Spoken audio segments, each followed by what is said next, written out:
Assalamualaikum dan selamat sejahtera diucapkan kepada para penonton.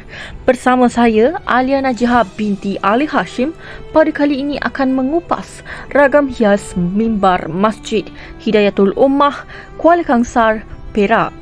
Sebelum kita masuk pada tajuk utama, eloklah kita mengetahui sedikit sebanyak berkenaan Masjid Hidayatul Ummah ini. Masjid Hidayatul Ummah berjarak lebih kurang 5 hingga 6 km dari Bandar Diraja Kuala Kangsar, Perak. Ianya juga terletak dalam kawasan tempat bersejarah di Kuala Kangsar seperti Jambatan Victoria, Jambatan Sultan Abdul Jalil, Masjid Kutla Mekanan dan lain-lain lagi. Masjid terletak di kawasan yang sangat strategik yang mana ia terletak di tepi jalan dan mudah dikunjungi oleh umat Islam. Masjid ini siap dibina pada tahun 2012 dan dirasmikan oleh Yang Maha Mulia Raja Muda Perak ketika itu, iaitu Yang Mulia Raja Nazrin Shah. Masjid Hidayatul Ummah yang dibina di atas tanah wakaf ini telah dipilih oleh Jabatan Agama Islam Negeri Perak sebagai sebuah masjid bestari dalam daerah Kuala Kangsar.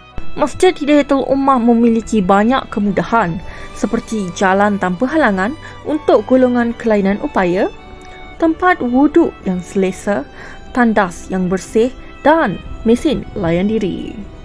Masjid 2 tingkat ini mampu menempatkan seramai 800 jemaah dengan ruang solatnya yang bersih dan selesa. Selain itu, masjid ini juga memiliki pencahayaan yang sangat baik dikarenakan tingkap-tingkapnya yang banyak dan besar.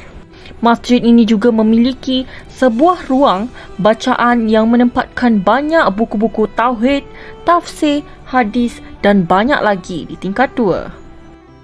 Seterusnya, mari kita fokuskan kepada tajuk utama kita, iaitu ragam hias mimbar Masjid Hidayatul Ummah. Mimbar Masjid Hidayatul Ummah ini terletak di hadapan kanan masjid.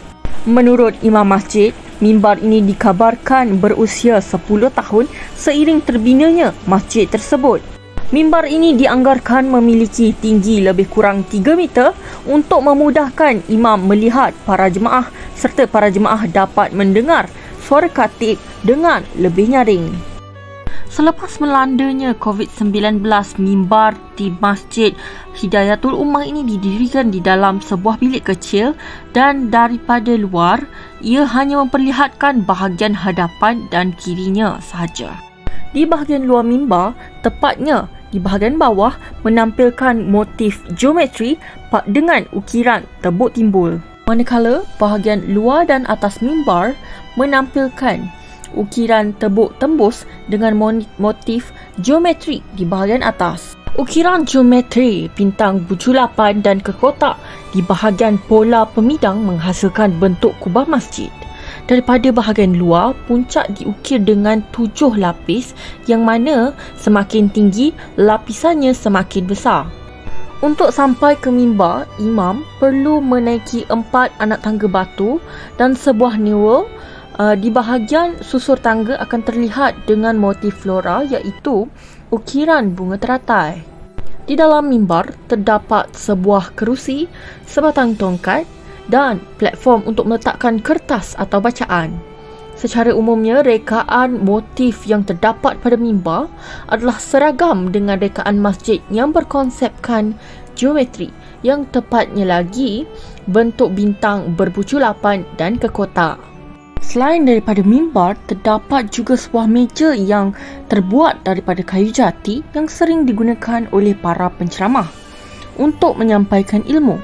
Ukirannya sedikit berbeza dengan mimbar dan masjid dikarenakan motif ukiran meja tersebut yang berkonsepkan flora dengan ukiran daun sulur kacang.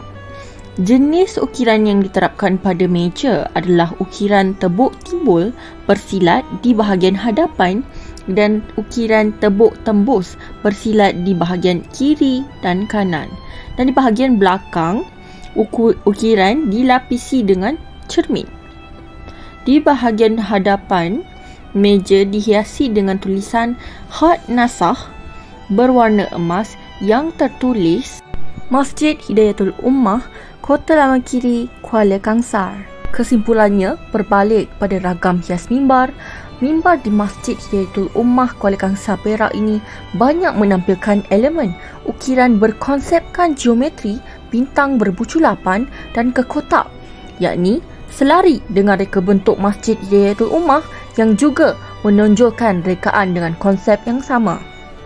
Akhir kata, dengan ahli jawatan kuasa yang berwibawa mengurus masjid, seni yang terdapat pada mimbar ini akan terus terpelihara.